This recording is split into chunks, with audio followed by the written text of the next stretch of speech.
परे था, जो केवल पशुपति परमात्मा के ही जो शिवरात्रि पशुपति परमात्मा के ही योग्य थे, और जिन्हें पशु बद्ध जीव कदापि नहीं पा सकते थे, उन दोनों ने अपने स्वामी महेश्वर का पूजन किया। सबसे पहले वहां ब्रह्मा और विष्णु ने भगवान शंकर की पूजा की। इससे प्रसन्न हो भक्त पूर्वक भगवान शिव ने वहां नम्र भाव से खड़े हुए उन दोनों देवताओं से मुस्कुरा कर कहा। महेश्वर बोले, महादेव बोले, शंकर बोले, हे पुत्रों, आज का दिन एक महान दिन है। इससे तुम्हारे द्वारा जो आज मेरी पूजा हुई है, इससे मैं तुम लोगों पर बहुत प्रसन्न हूँ। इसी कारण यह दिन परम पवित्र और महान से महान होगा। आज की यह तिथि शिवरात्रि के नाम से विख्यात होकर मेरे लिए परम प्रिय होगी।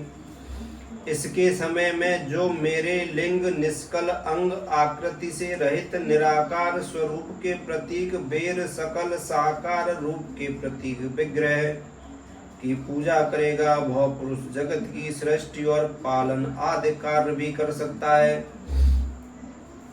जो शिवरात्रि को दिन रात निराहार एवं जितेंद्रिय रहकर अपनी शक्ति के अनुसार निश्चल भाव से मेरी यथोचित पूजा करेगा, उसको मिलने वाले फल का वर्णन सुनो। 1 वर्ष तक निरंतर मेरी पूजा करने पर जो फल मिलता है, वो सारा फल केवल शिवरात्रि को मेरा पूजन करने से मिलता है। 1 वर्ष तक निरंतर मेरी पूजा करने पर जो फल मिलता है, वो सारा फल केवल शिवरात्रि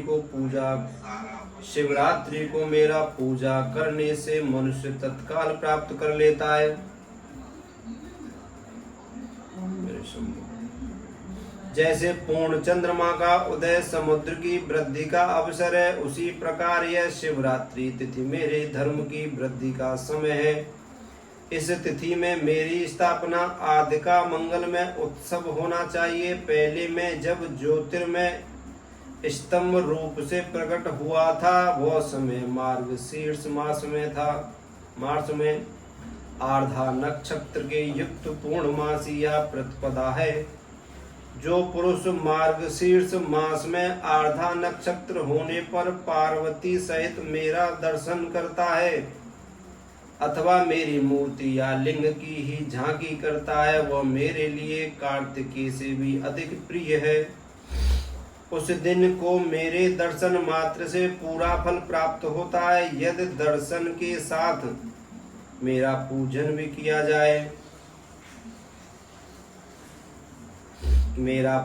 किया जाए तो इतना अधिक फल प्राप्त होता है कि उसका वाणी द्वारा वर्णन नहीं हो सकता।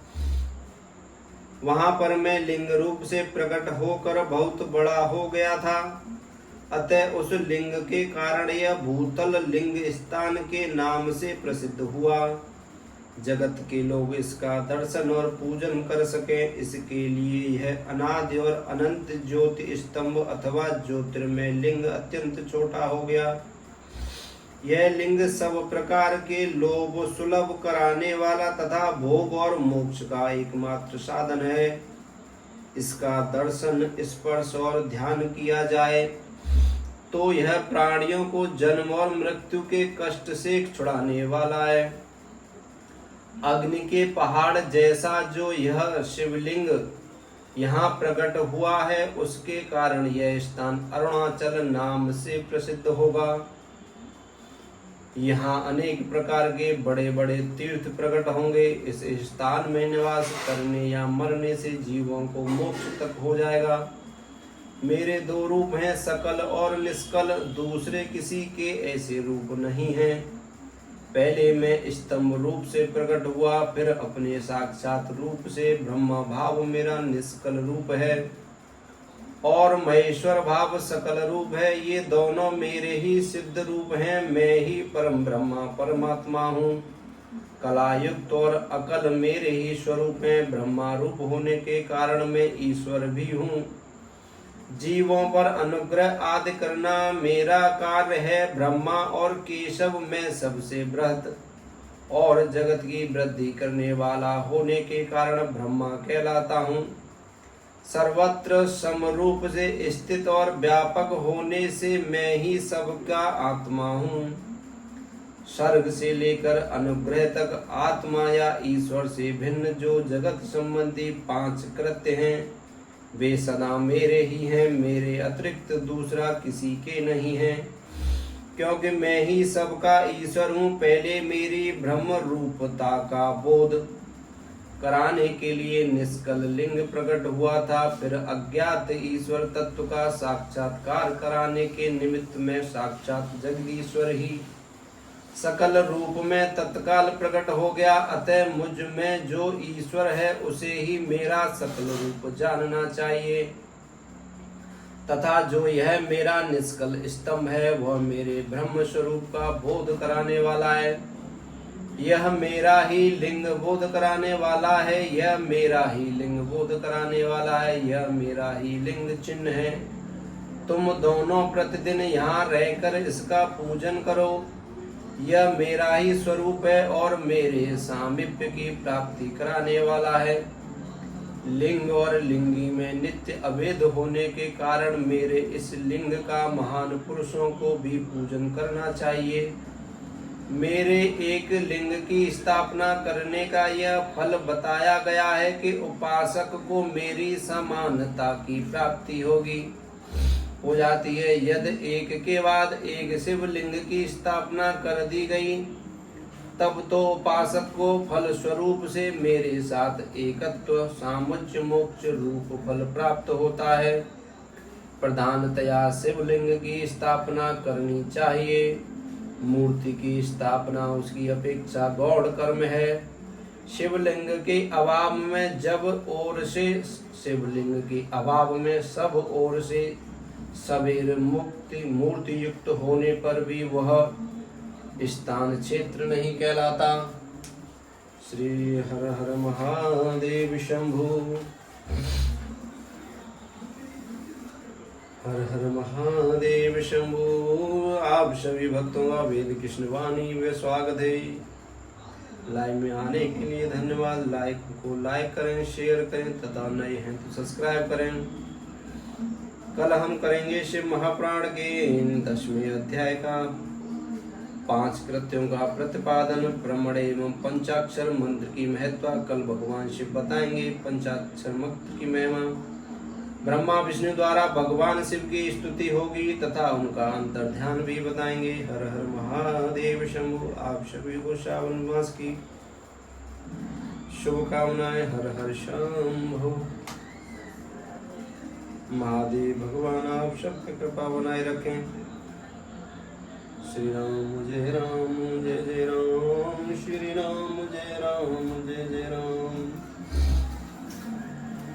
श्री राम जय राम जय जय राम। श्री राम जय राम जय जय राम। अब प्रभु कृपा करो यह भांति, सब तज भजन करो दिन राति। मंगल भवन अमंगल हारी, द्रवो शुद्ध सिरत अजर बिहारी।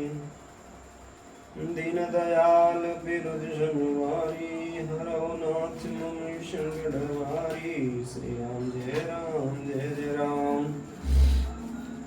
राधा वल्लभ श्री हरिवंश श्री शिवाष्टक। शिव जी का अष्टक कष्टों को हरने वाला।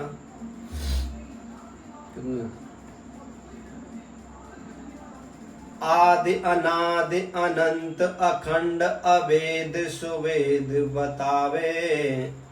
अलख अगोचर रूप महेश को जोग जति मुनि ध्यान न पावे।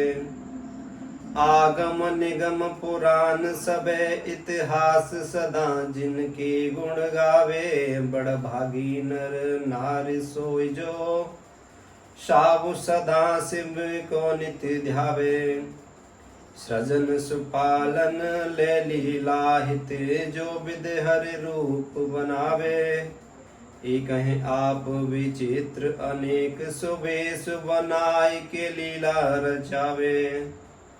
सुंदर श्रेष्ठ सुपालन कर जग पुण्य बल काल जुखाए पचावे। बड़ भागी नर नार सोए जो शाम सदा शिव को नित्य ध्यावे। अगुण अनीह अनामे अज अविकार सहज निजे रूप धरावे।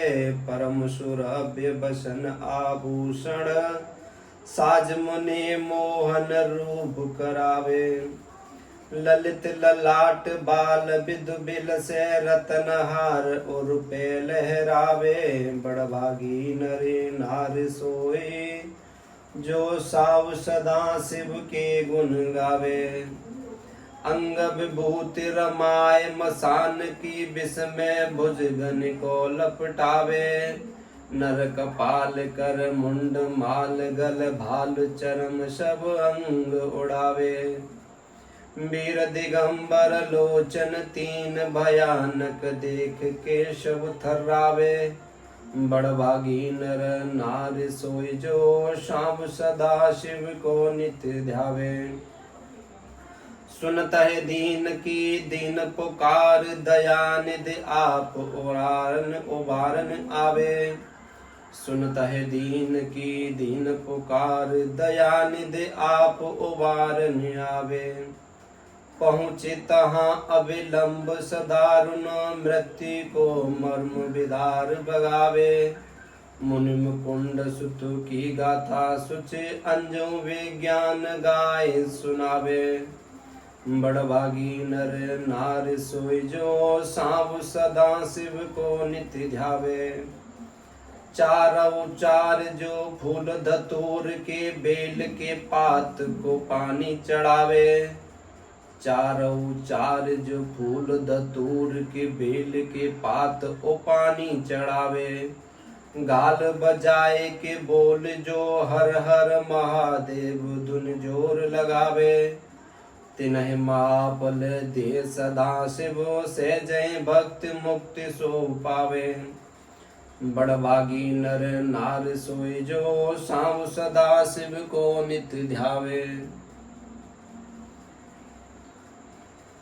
बिनसि दोष दुख दुरति दैन्य दारिद्र्य नित्य सुख शांति मिलावे। आशुतोष हर ताप आशुतोष हर पाप ताप शब निर्मल बुद्धि चित्त बकसावे। असरन सरन काटे भव बंधन भव निज भवन भाव्य बुलावे। बड़ भागी नर नार सोए जो शाम सदा शिव को नित्य ध्यावे। ऑर्डर दानी उदार अपार जो नेकसी सेवा ते डुर जावे। दमन अशांति समन संकट विरद विचार जनय अपनावे। ऐसे कृपालु कृपालुमय देव के क्यों न शरण अबही चल जावे। बड़ भागी नर नार सोए जो शाम सदा शिव को नित्य ध्यावे।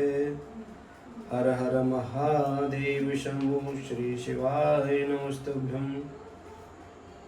श्री शिवाय नमस्तुभ्यं। हर हर महादेव शंभु जय राम जय जय राम। श्री राम जय राम जय जय राम। ओम मेरे महादेव के प्रिय लगने वाले श्री रामचंद्र जी की स्तुति। श्री रामचंद्र कृपाल भज मन हरण भव वैधारुणम।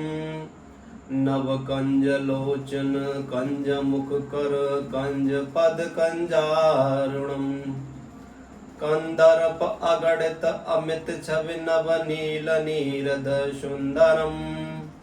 पटपीत मानव तड़ित रुच सुचे नौमि जनक सुतावरम।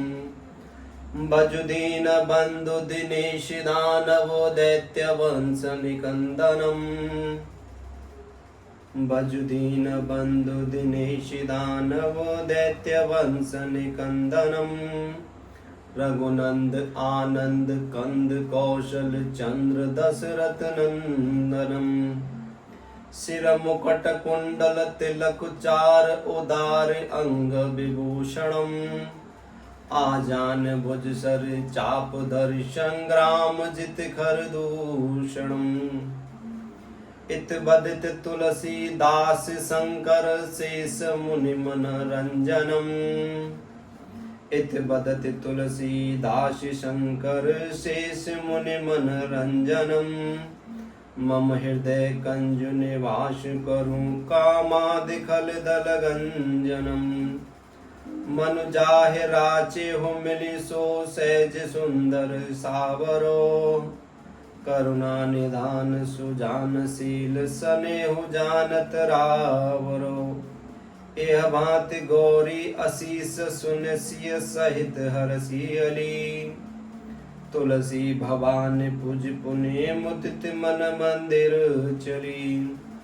सुजान गौरी अनुकूल सियहि हर सुन जाय कहीं मंजुल मंगल मूल वाम अंग फरकन लगे सियापति राम जय जय राम मेरे प्रभु राम जय जय राम।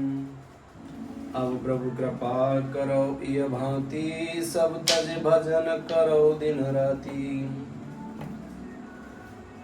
देकी देव की भूति की तापा राम राज नहीं खाओ व्यापार श्री राम जय जय राम श्री राम जय जय राम नास रोग हरि शिव पीरा जपत निरंतर हनुमत बीरा जय जय जय हनुमान गोसाई।